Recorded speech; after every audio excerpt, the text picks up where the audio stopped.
alumbrando tus pasos con el doctor Francisco Infante. Aprenderemos, conoceremos, en familia, sin límites y mucho más. Alumbrando tus pasos.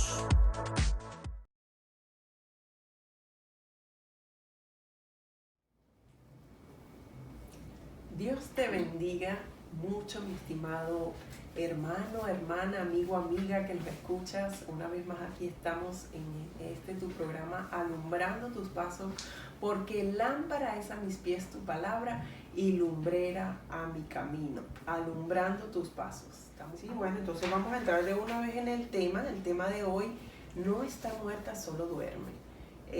Habla este tema de hoy acerca de a veces cuando pasamos situaciones difíciles, situaciones que son realmente difíciles, porque a veces nuestra vida es como una montaña rusa. Esta semana estaba comentándole a mi esposo y hablábamos y decíamos que por cuestiones de nuestros sentimientos se nos da vivir una vida que a veces estamos en las buenas y que a veces nos sentimos bien, nos sentimos fortalecidos, nos sentimos contentos, nos sentimos alegres, pero hay otras circunstancias en las que también por los sentimientos sentimos esa especie de desánimo, esa tristeza, esa depresión, ansiedad, esa desesperación, y entonces nuestra vida se convierte en una montaña rusa. A veces estamos arriba, a veces estamos abajo, y entonces ahí cuando nosotros tenemos que aprender a conocernos a nosotros mismos y identificar esos subidas y esas bajadas para resguardarnos de todo eso, en especial las mujeres, porque a veces de verdad que como mujeres somos muy sentimentales y nos dejamos llevar por los sentimientos, y entonces vivimos esa especie de montaña rusa. A veces unos días estamos bien, otros días estamos mal, y sino cuando, bueno, tenemos esa costumbre de las mujeres de que siempre pasamos por eso,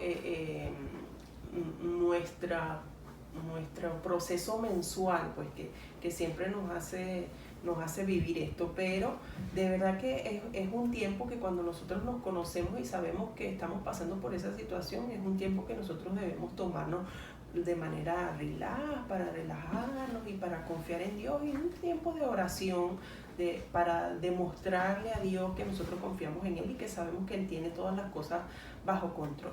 Pero ¿qué pasa cuando realmente nosotros reconocemos que en nuestra vida o en nuestra vida hay una situación por la que estamos pasando que es realmente mala y que es irreversible, que no hay poder humanamente hablando que pueda operar en esa situación para bien? ¿Qué pasa en ese momento?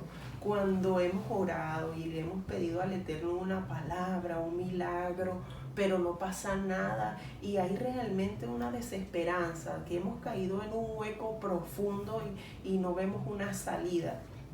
Muchísimas son las historias de personas que han pasado por situaciones tan difíciles, que se han visto en esa situación en la que ven que ya no hay vuelta atrás, que hay una desesperanza, que de verdad que hay veces que uno dice, la esperanza es lo último que se pierde, pero una persona en esta situación ha perdido hasta la esperanza. En lo personal conocemos amigos o familiares con enfermedades muy graves y de verdad que los médicos le han dicho, ya, usted no tiene esperanza de más.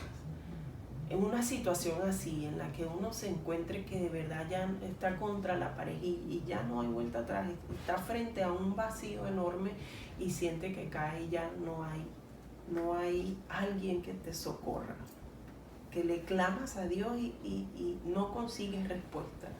En nuestra mente también podemos sufrir ese tipo de desesperanza cuando sentimos que estamos inhabilitados o nos sentimos inútiles o impotentes ante una situación que no podemos cambiar, como por ejemplo un divorcio o la pérdida de un ser querido o una separación, una ruptura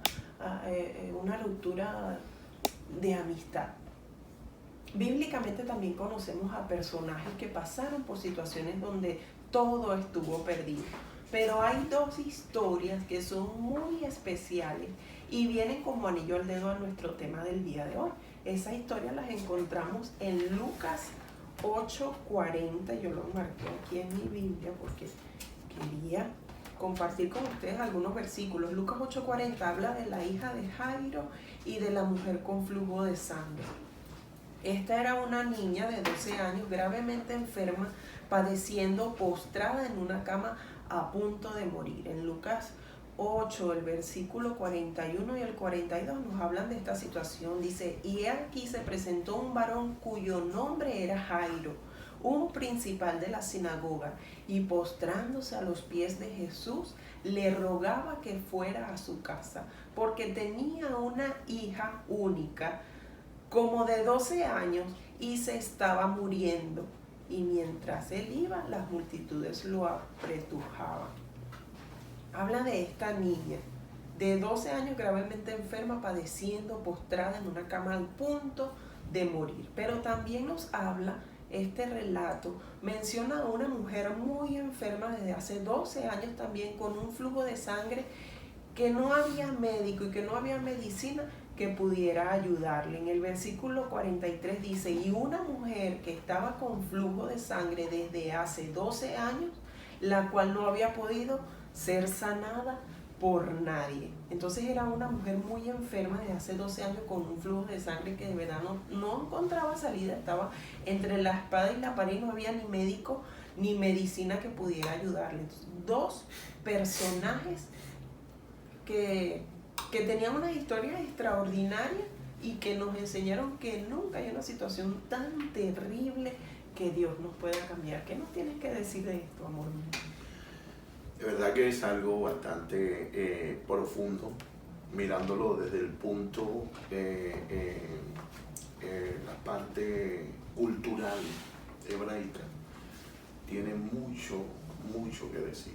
De verdad que es algo muy extenso y es la evidencia, pues, de que ciertamente se necesita profundamente analizar el texto o analizar esta historia desde el punto de la parte hebraica. Cuando acudamos ahora un poquito más adelante, vamos a entender un poco más cómo es posible que todas estas cosas hayan acontecido en forma directa. También quiero que se pueda entender algo, que muchas veces nosotros acudimos a algo como por ejemplo a interpretar algo sin ningún sentido. El problema nuestro es que agarramos las escrituras y creemos que con solo leerlas eso basta, y que yo las leo y ya ahí está suficiente, y saco un resultado conforme a lo que yo crea. Dios me ministró, entonces digo, Dios me habló, y cuando yo paso ese mensaje por los parámetros hermenéuticos o analogía de expresión de la parte teológica hebraica y la parte teológica cristiana, resulta que aún ahí todo carece de un fundamento. Todo debe ir apegado a lo escritural. Por esto esta historia llama enormemente la atención. ¿Y por qué me llama la atención en algunos momentos? Es porque lo que ella vivió no fue cualquier cosa. Ella vivió un momento muy triste, muy doloroso. Y es lo que hoy queremos que se aborde. Hoy queremos que podamos abordar ese tema y que podamos ir profundamente con ánimo referente a esto. Si nosotros nos vamos sencillamente a leer lo que pasó por la situación de esta mujer, vamos a leerlo en la Kadosh para que podamos entender un poquito con más profundidad. Cuando Jesús regresó, la multitud, esto está en el capítulo 8, verso 40 de Lucas. Cuando Jesús regresó, la multitud le dio la bienvenida, porque todos estaban a la expectativa de él. Era un momento expectante, o sea, para que lo entendamos bien. Que le recibieron con gozo no es lo mismo. Expectante, ¿qué va a suceder? ¿Qué va a acontecer aquí? Y eso es lo que enfatiza la Kadosh, ¿sí? En el texto hebraico. Están allí expectantes. Una persona que está expectante no es lo mismo que está con gozo, solamente no. Quiero ver qué va a suceder aquí. Eso significa que tenían todos sus sentidos puestos en el lugar, ¿sí? Y que el centro de eso era Yeshua en ese momento. Vamos a ver qué es lo que va a hacer. Lo que él haga o deje de hacer tiene mucha relevancia, tiene mucha autoridad. Entonces, por eso dice, esperando que va a hacer, ¿sí? Dice, expectativa de él. Ok, continúa. Entonces vino un hombre llamado Jair, que es Jairo, se traduce como Jairo. Jair, que era un principal de la sinagoga, y postrándose a los pies de Yeshua, le suplicó que viniera a su casa. ¿Para qué? Porque tenía una hija única de unos 12 años y se estaba muriendo. Mientras él iba, o sea, él decidió ir. Eso significa que toda multitud iba a ir. Cuando Yeshua decide ir, porque ellos están expectantes, imagínate si no van a ir a la casa de Jairo, si van. Entonces, mientras él iba, la multitud le apertujaba, ¿sí? Virtualmente ahogándole, ¿sí? Le están ahorcando. En otras palabras, que es, le están cortando la respiración. Imagínate lo que estaban estrechamente tan unidos, esa multitud tan enorme. Dice también, una mujer que sufría de flujo de sangre desde hacía 12 años y no podía ser sanada por nadie, se le acercó por detrás y tocó los zixillot. ¿Sí? No el borde, como se lee. Zixillot, los zixi. Ya vamos a ver lo que es el zixi. Tocando el zixillot de su talí, y al instante se detuvo su hemorragia. Yeshua preguntó, ¿quién me tocó? Cuando todos negaron haberlo hecho, Kefas díjole, Rabí, las multitudes te aprietan, apretujándote y dando empujones. Pero Yeshua dijo, alguien sí me tocó, porque yo sentí poder saliendo de mí. Eso me da de llorar, porque sé lo que está diciendo él ahí, que voy a tratar de explayarme un poquito. Salió poder de mí. Viendo a la mujer que no podía escapar, inadvertida, temblando de miedo, se postró delante de él y confesó en presencia de todo el pueblo por qué causa le había tocado y cómo había sido sanada al instante. Le dijo a ella, hija, tu confianza o tu emuná, que es la palabra correcta, tu emuná, que es la fe que está basada en una palabra escrita que salió de la boca del Eterno. O sea, tu emuná. ¿Cómo es que le dice emuná? Tu emuná, tu fe. Le está diciendo a ella. ¿Por qué? Tu emuná, algo está sucediendo. ¿Quiere decir algo ahí? Sí quiere decir algo ahí. Así que subrayen esa palabra, la emuná. Eso quiere decir que ella vino a Yeshua por una palabra que estaba escrita. Por una palabra que estaba. Por eso es que leerlo traducido es otra cosa. Pero leerlo en el texto tiene mucha vida y tiene un fruto muy grande. Le dice, grande es tu emuná, ¿sí? Le dice, eso te ha sanado. Vete en paz o vete en shalom. Todavía Yeshua estaba hablando cuando un hombre vino de la casa del principal de la sinagoga diciendo, tu hija ha muerto, no molestes más al rabí. Pero al oír esto, Yeshua dijo, no tengas temor, solo emuná. Lo vuelve a establecer. solo emuná. Confía, porque ella no está muerta, solo está durmiendo. ¿Escuchó eso? No está muerta, solo está durmiendo. Y el tema de hoy se basa en esto. No está muerta, solo duerme. Pero para tratar este punto debemos tratar el caso de esta mujer. Resulta y acontece sencillamente que el caso de esta mujer es sencillo. Fíjese usted bien que es una mujer que está pasando por un episodio bastante tremendo. El episodio por el que ella pasa no es cualquiera, un momento muy triste, muy desolador. Y la desolación por la que ella pasa es que ella no fue así todo el tiempo.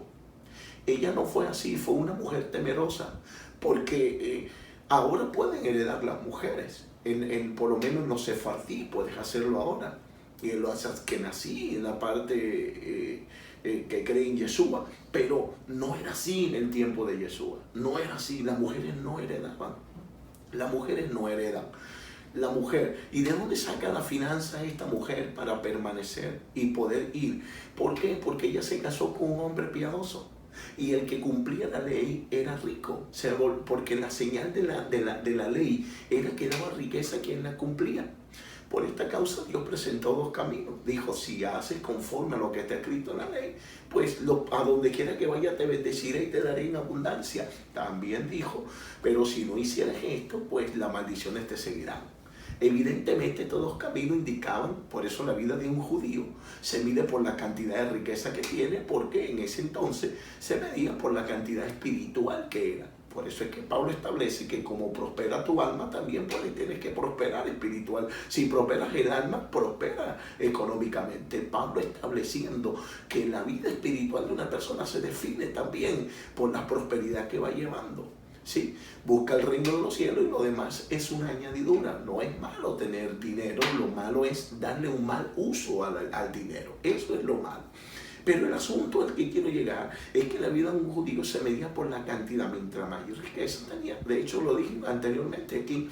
Y entonces eso definía a la persona, miraba su nivel de piadoso conforme a la ley. El asunto es que esto define que esta mujer ciertamente está bendecida. Está bendecida y tiene un esposo piadoso, un hombre, ella es cumplidora de la ley. La gente dice, no dice más nada. Si dice, ¿qué le va a decir una cultura que conoce a cada una de las personas que están allí? Cada uno de ellos tienen una memoria, tienen su nombre, sabe de dónde vienen. Porque que no está escrito en las escrituras no significa que ella no tenga nombre. Ella se llamaba Verónica.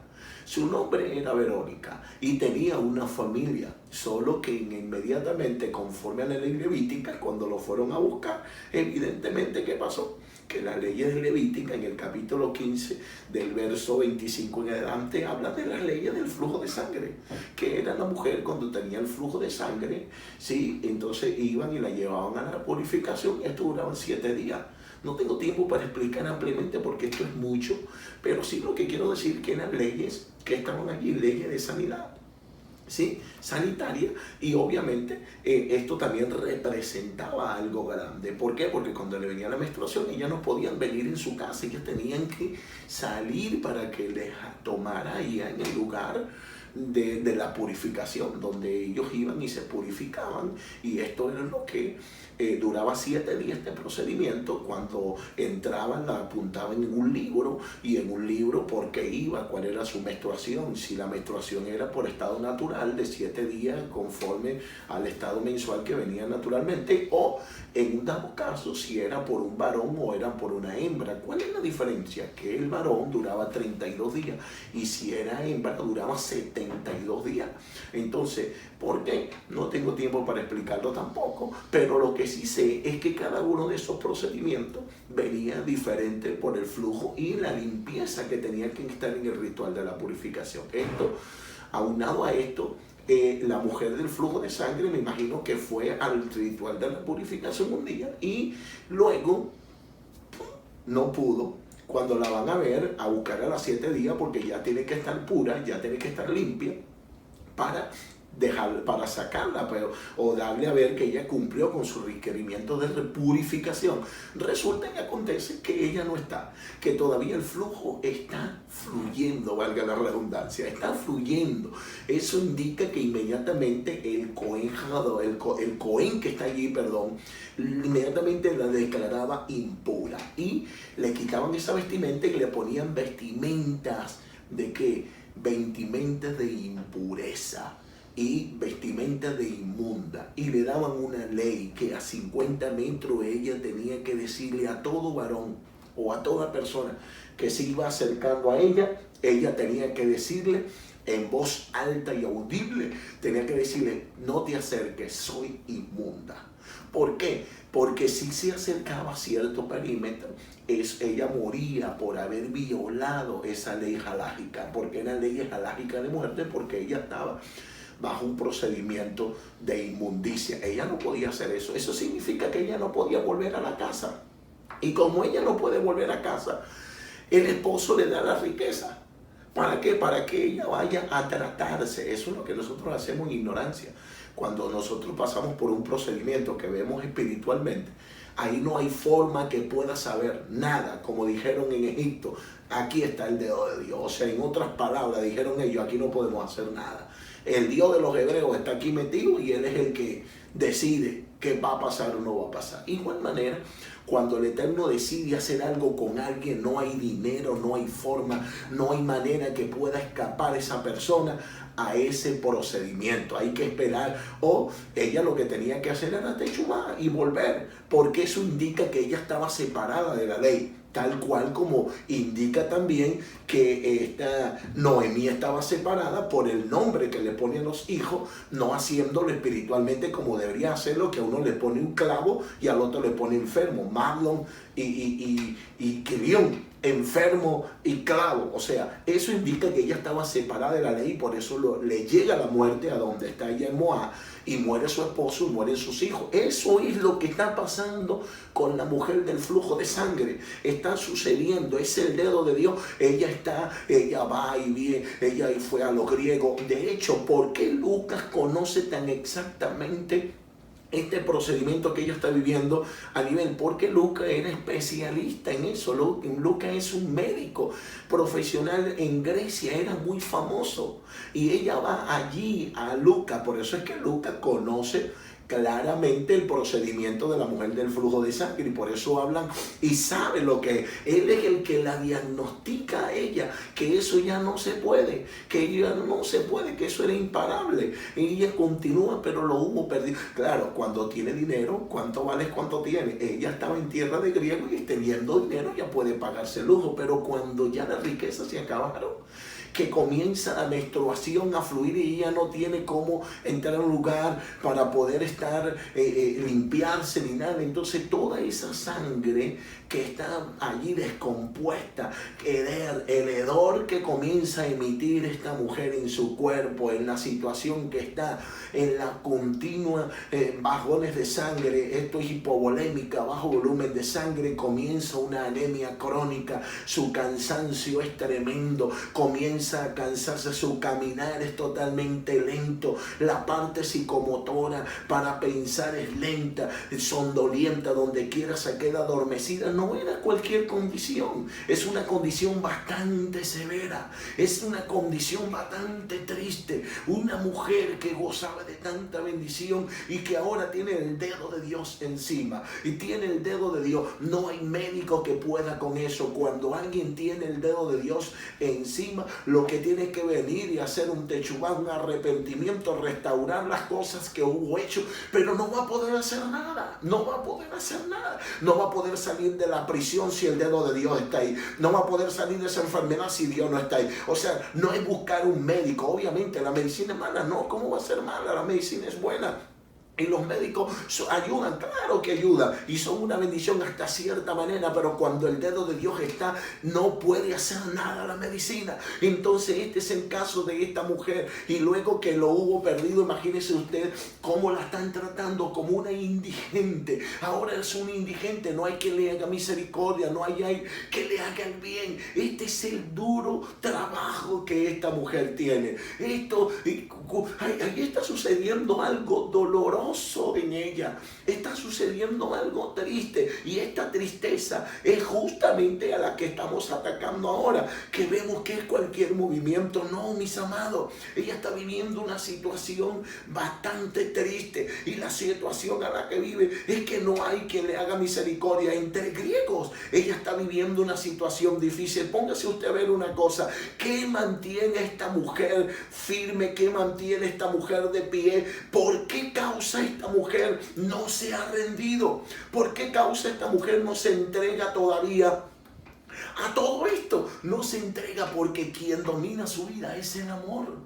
El amor es el que domina su vida. Ella quería volver a casa, quería volver con sus hijos, porque cuando una mujer judía ama a su esposo y se amalgama a él, pertenece a él, y ella quería volver a casa, pero no puede, porque según las leyes halágicas no puede. ¿Por qué? Porque ella es inmunda. Ella no puede porque pone en riesgo de muerte aún a su familia, de que sean apedreados. Por eso no puede volver Verónica, no puede volver. Pero la cosa es que ese es el dolor que ella aguarda. Qué cosa bien extraña, que el día que ella aparece enferma, aparece la niña, nace la niña. Qué cosa extraña. Y la cosa es que el día que ella va a recibir un milagro, la niña también muere. Qué cosa bien extraña. Todo es el producto de algo natural. No, va algo más arriba, algo más allá. La ley halágica dice que ella no puede vivir. La ley halágica dice, la ley de Dios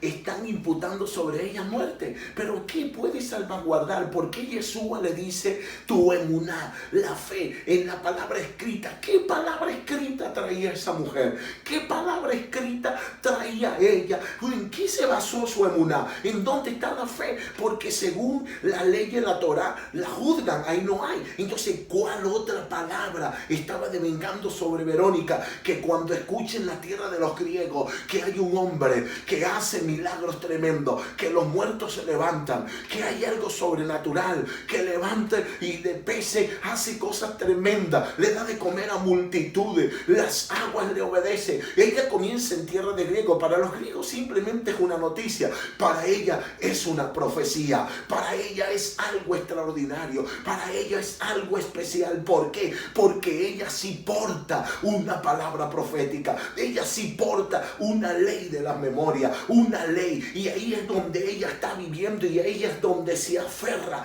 Y usted dirá, pero ¿en dónde ella ve? Ella decide venir, ella decide ir, y cuando ella decide venir, ella está pasando los perímetros, ya entrando a tierra hebraica. En tierra hebraica aplica la ley de la inmundicia, en los griegos no, pero ahí sí. Y ella la podía morir. En ese intento de ver quién era él, ella se va y se acerca, y la multitud aprieta, y la mujer cuando ve, defínelo, ella está segura de quién es el que está mirando. Pero ¿por qué tiene tanta seguridad? Porque hay una palabra que está tremenda, y ella sabe que esta palabra está en cumplimiento en Malaquías 3:16, donde dice: entonces los que temían al Señor hablaron cada uno a su compañero, y el Señor escuchó y oyó, y fue escrito en el libro de las memorias de él, para que los que temen al Señor y para los que piensan en su nombre, y serán para mí especial tesoro, ha dicho el Eterno, Dios de los ejércitos, en el día que yo actúe, y los perdonaré como el hombre que perdona a su hijo que le sirve. Entonces os volveréis y discerniréis la diferencia entre el justo y el malo, entre el que sirve al Eterno y el que no sirve, porque he aquí viene el día ardiente como un horno, y todos los soberbios y todos los que hacen maldad serán estopa. Aquel día que vendrá los abrazará, ha dicho el Eterno de los ejércitos. y no los dejará ni raíz ni rama, mas a vosotros los que teméis a mi nombre nacerá el sol de justicia, y en sus alas traerá salvación, y saldréis y saltaréis como becerro de la manada. Pareciera que ahí no hay nada, pero él dice que los que han temido a mi nombre, ¿qué voy a hacer? Y dice, y yo escuché lo que defendieron mi nombre, dice el texto hebraico, y los anoté en el libro de las memorias. O sea, yo lo anoté en mi libro, donde David dijo, ¿acaso mis lágrimas no están anotadas en tu libro? El libro de Dios, donde él anota lleva cada nota de cada persona que hubo hecho en un espacio que hizo. Entonces, ¿qué pasa en Malaquías? Que aquí era prohibido mencionar el nombre del Eterno. No se podía mencionar el nombre del Eterno. ¿Por qué? Porque lo querían sacar. No quería que nadie mencionara ni el nombre de él, ni el nombre de Elohim, ni el nombre de Hachén. No quería. Y aquí hubo 3 hombres, entre ellos uno más valiente, que defendió, dispuesto a morir. Y ese hombre que tomó en defensa del nombre del Eterno en medio de esa asamblea, dice que el Eterno, Malaquías dice, él agarró ahora los que defendieron mi nombre, lo escribió en el libro, y cuando venga el tiempo, el sol de justicia que trae sobre su ala salvación, o sea, yo les daré salvación. Entonces esa palabra se llama, escúchame bien, ley de las memorias, porque había un antepasado. Si el hombre muere, eso lo hereda su descendencia, y así lo van heredando hasta que tenga cumplimiento su descendencia. Por eso esta mujer decide ir, esta mujer decide irse, esta mujer decide ir, y cuando lo ve dice, si toco el borde, dice, del manto, pero es zigzí. ¿Qué era zigzí? Los zigzí era el manto, tal talí, que es el manto, y los que colgaban del manto, eso se le llaman zigzí. Eran 8 zigzí, pero estaban bordados en azul porque eso simbolizaba el cielo, la salvación. Cuando el cielo venga, o sea, va a haber salvación sobre tu vida, y eso está en Número. Cuando usted lo lee en Número, lo lee claramente, que el libro de Número lo dice sencillamente. Cuando habla referente a este punto, sencillo lo dice, escúcheme bien, mire cómo lo lee. Dice en Números capítulo 15, 38 a 30, habla a los hijos de Israel y diles que hagan bordes en los ángulos de su vestidura durante todas sus generaciones, y pondrán sobre el bordo o el zigzag cada ángulo un cordón azul que simbolizaba la salvación, el bien, la misericordia del Eterno. Pero a cada uno de ellos, eran 8, le hacían 5 nudos, que hacían 5 por 8, 40, que era el número que acabará tu castigo. O sea, es muy amplio, pero no puedo explicarlo completamente, pero eran 8. Pero la cosa es que el zigzag ajunta entre toda la numerología. Hay 5 letras que aseguran 600, y 8 son 608, más los 5 nudos que tienen cada uno son 613. O sea, estos 613, este número, cada vez que vea en el zigzag, cada vez que lo mires, te vas a recordar que la ley, que debes cumplir la ley, que debes vivir conforme a la ley, era un estado de misericordia. Cuando ella lo ve, y Yeshua, que tiene el zigzag puesto, o tiene el manto, y el zigzag que está colgado, que representa las 613 leyes del Eterno, conforme a lo que dice de Baraín o de Números, de Barín o Números. Entonces, ¿qué sucede aquí? ¿Qué es lo más bonito que quiero que sepamos ahora, mis amados? Qué cosa más hermosa que esta mujer dice que si yo tocare el borde del zigzag. Qué cosa bien hermosa que aquí cuando menciona en Malaquías, lo está mencionando igual. Lo que está diciendo es lo mismo. Él está diciendo que va a ¿qué? Que va a traer cuando sobre sus alas. La palabra alas ahí significa zigzag. Significa que ella identificó a Yeshua. Y entonces, ¿pero por qué lo identifica? Porque ella es la heredera. Ella es la heredera de esa palabra, de esa ley de la memoria. ¿Por qué? Porque ella el descendiente de ese hombre que se paró en Malaquía, que se paró allí en Miqueas, se paró y defendió el nombre del Eterno y dijo: cuando yo llegue le haré misericordia, o sea, en ti, en tu descendencia. ¿Y quién es Verónica? Es la descendiente directa de aquella palabra que se le dio a aquel hombre que defendió el nombre del Eterno. Por eso ella carga una ley de la memoria en ella, y por eso es que no pueden hacerle nada. Cuando ella toca a Yeshua, lo tocó, que logró tocarlo, supuestamente ella deja inmunda a Yeshua. Pero ¿por qué no lo dejó inmundo? Sencillamente porque en ella había una ley que la respaldaba, una ley de la memoria. Ella discernió que él era Yeshua, que él era el Mesías, que él era el sol de justicia que traía sobre sus alas salvación. Ella lo vio, por eso dijo: tocar el borde de los Sixi, porque allí está mi salvación. La ley que me está juzgando me va a justificar en él, voy a ser justificada. Y en ese momento poderoso y grande, en ese momento que ella logró tocarlo, inmediatamente ¡boom!, se para el flujo. La hemorragia que tiene una hemorragia horrible, y se paró, se detuvo. Y de repente Yeshua pregunta: ¿quién es el que me ha tocado? La mujer no pasa desapercibida, porque ella tiene que testificar, porque si llegan a saber que ella era inmunda y lo tocó, iban a decir que él estaba inmundo conforme a la ley. Él tiene que dejar demostrado que eso no fue así. Y dice: ¿quién me tocó? La mujer temblando. ¿Por qué tembla? Porque ahí está Jairo y puede inmediatamente ejecutar orden de muerte, porque bajo este precepto ella orden de muerte. ¿Por qué? Porque ella es ley halágica, ella era inmunda, ella no podía hacer eso. Por eso Yeshua le va a dar la oportunidad que ella hable, y cuando la mujer se levanta y cuenta, ella comienza a contar su historia desde aquel hombre que se paró en Miqueas, y en el capítulo 3 verso 16, citando al profeta, cuando queda en el libro de las memorias del Eterno: yo soy la heredera de esa ley de la memoria, y por eso yo reconozco que él es el sol de justicia, que sobre sus alas trae salvación. Y es una cosa tan tremenda. Escúcheme bien, si usted se da cuenta, ella al principio quiere ser sana, pero ahora no quiere ser sana. Ahora resulta que quiere ser salva. Lleva 2 años, 12 años queriendo ser sana,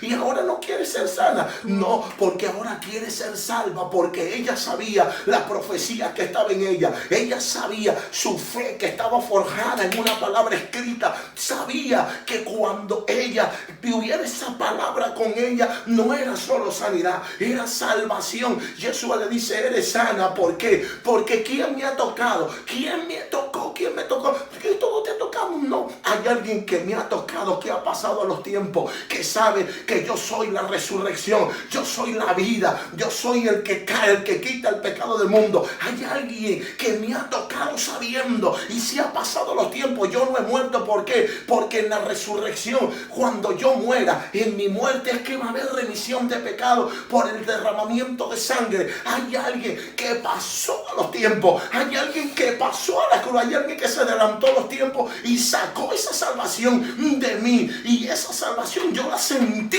cuando salió de mí. Y entonces aquella mujer teme, y Jesús no le puede decir: eres salva. ¿Por qué? Porque todavía no ha muerto, pero ella sí sabe que lo que sintió no solo fue sanidad. La sanidad fue el segundo resultado del primer resultado de la emuná que ella tenía, porque ella fue a buscar fue salvación y no a buscar sanidad. Eso es lo grande que encontró esta mujer. Eso es lo grande.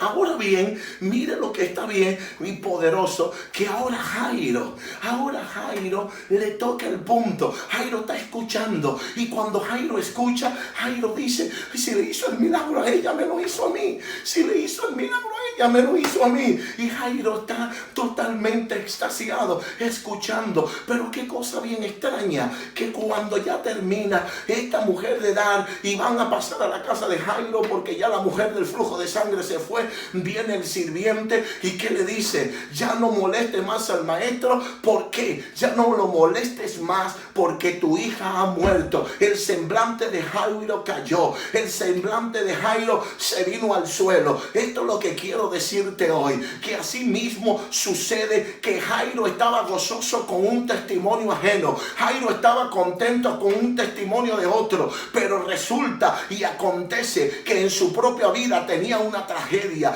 ¿Qué cosa más difícil cuando nosotros nos enfocamos en los testimonios de otros, cuando otros dan testimonio y nosotros estamos gozosos, gozándolo, que si restauró la familia, que sacó al otro de la prisión, que si me quitó la enfermedad, que si restauró aquello, que si levantó el ministerio? ¿Qué cosa cuando nosotros escuchamos por la radio, por la televisión o por cualquier otra cosa que Dios está levantando la vida de otro y que está haciendo testimonios en la vida de otro, pero en la vida de nosotros hay una niña muerta, en la vida de nosotros hay una calamidad? La realidad es que cuando llegue a casa el matrimonio se está destruyendo, la persona sigue en prisión, la enfermedad aún está en nuestro cuerpo, hay algo, el ministerio se está viniendo abajo y usted está gozoso con el testimonio ajeno, pero por un momento te da fuerza, pero cuando llegas a casa resulta que allí te encuentras con otro procedimiento, allí te encuentras con otro testimonio muy diferente al tuyo. Qué difícil es escuchar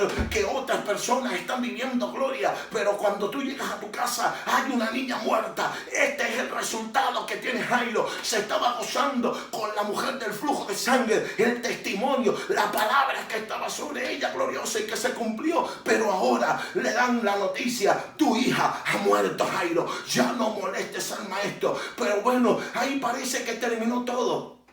Parece que todo terminó, pero no terminó ahí, mis amados. ¿Sabes por qué no terminó nada? Porque la última palabra la tiene Yeshua. La última palabra la tiene el Eterno en la boca de Yeshua. ¿Y qué pasó? Que eso dijo el sirviente. Y cuando Jairo se quiere ir cabizbajo, Yeshua le dice: Jairo, Jairo, en otras palabras, ¿por qué estás cabizbajo? Jairo, usted que me está escuchando, ¿por qué estás cabizbajo? Esa noticia te la dio el abogado, esa noticia te la dio el médico, esa noticia te la ha dado otro, pero no ha dicho Dios. La última palabra la tiene Dios. La última palabra de tus papeles la tiene Dios, no la tiene el hombre. Y entonces, ¿qué sucedió? Jairo, ¿para dónde va Jairo? Jairo, ten emuná, ten la fe, ten fe. ¿Sabes por qué le dijo eso? Porque la niña tiene 12 años y a ese tiempo todavía no ha sido destetada, todavía no se le ha quitado la inocencia, y dice que el Eterno estará sobre el inocente y hará cosas grandes. Esa era una palabra que tenía sobre ellos. Le está diciendo: Jairo, tú tienes tu fe en una palabra escrita, tú tienes tu fe, el emuná que tú tienes está escrito y haré. ¿Sabe qué es lo que pasó, Jairo? No temas, porque ella no está muerta, ella solo está durmiendo. En otras palabras, el testimonio grande que está aquí hoy no es el de la mujer del flujo de sangre, no es la maravilla que tú acabas de escuchar. El testimonio grande está metido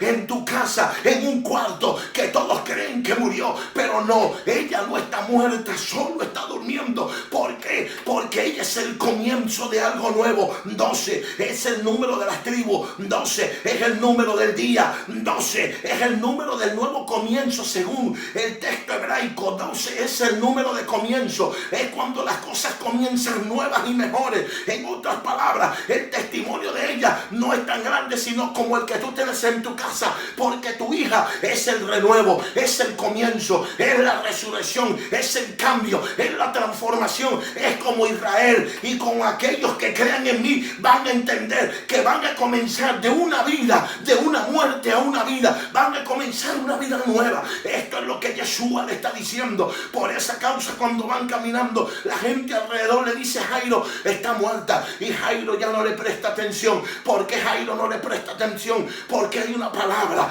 hay una emuná. Y hoy te quiero decir a ti, igual manera, escúchame bien, no escuches la palabra que te hayan dado, no escuches el diagnóstico, no escuches lo que dijo el abogado, no escuches lo que leíste, no escuches la mala noticia. Ya te la trajeron, pero entiende, no te eches a morir. La última palabra la tiene el Eterno. Él es el que va a decir, Él es el que dirige, el amo de nuestra vida, el director de nuestro destino. Él es el que dirige, Él es el que dice. Escúcheme bien, mis amados. Le dijo: entra Pedro.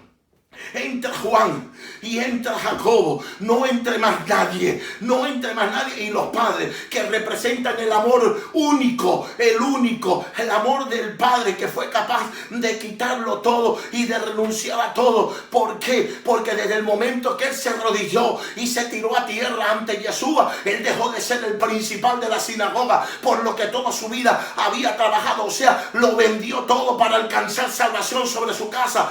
Porque eso representaba el milagro de su hija allí en su casa. Representaba lo nuevo, lo bello, lo precioso, lo excelso. O sea, mis amados, cuando dejó entrar a Pedro, representante de la ley, para que entendiera, Juan entendió cuál es la revelación que se iba a manifestar. Y por qué Jacobo, lo profético, para que mirara que lo profético estaba en su cumplimiento. Y los padres, que era el amor del Eterno, para que miraran una revelación. Por eso él le prohíbe y dice que no digan lo que vieron allí. ¿Por qué? Porque miraron a Yeshua ben David, miraron al Eterno, al Hijo del Eterno, haciendo milagros, no un milagro cualquiera. Estaba revelando su identidad con lo que él hizo. Por eso es que le dice, no digan nada ni cómo fue lo que sucedió, porque lo que sucedió en la casa de Jairo fue más grande que lo que pasó con la mujer del flujo de sangre. O sea, lo que te quiero decir es sencillo, que lo mismo, la niña se levantó hambrienta, la que pensaban que estaba muerta, resulta que solo estaba durmiendo. Tu ministerio no ha muerto, tu familia no ha muerto, tu matrimonio no ha muerto, tu casa no ha muerto, tus finanzas no han muerto, solo están dormidas porque están guardando para este tiempo un milagro glorioso, un milagro espléndido, un milagro extraordinario. Así que no tomes decisiones bajo este concepto, porque tu niña no ha muerto, solo duerme y está preparado para este tiempo. Tu ministerio que ha estado apagado, calladito, y que has visto a otro ponerse de pie, será un ministerio glorioso, será un matrimonio bello, será una casa bella, será una empresa gloriosa. Tu hijo saldrá de la prisión y lo que aparentemente estaba muerto, resulta que solo estaba durmiendo. Aleluya. Qué hermoso, de verdad, recibimos fortaleza del Eterno con esta palabra. Ya se nos pasa el tiempo.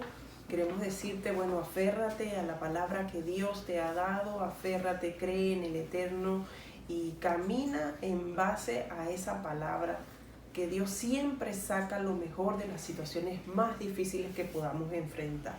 Te dejamos. Alumbrando tus pasos.